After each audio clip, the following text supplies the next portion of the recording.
استاد عزیز از شما دو سوال خواهش میکنیم. خدا علمتون از زیاد کنون در عمرتون برکت بده. شما را به خواه رساندگی پدر مادرتون خدا حفظ کنه. رحمت بارک الله. یا سوال اگر کمتر معلمینتر های خیر.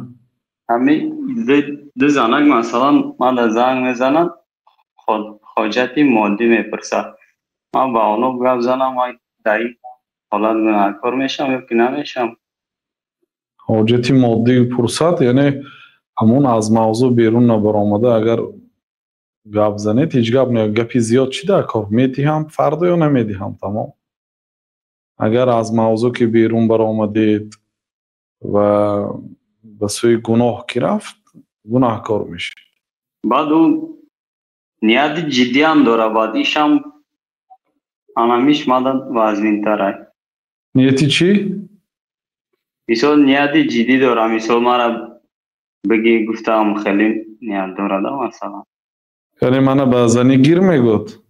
هم خیلی میگم.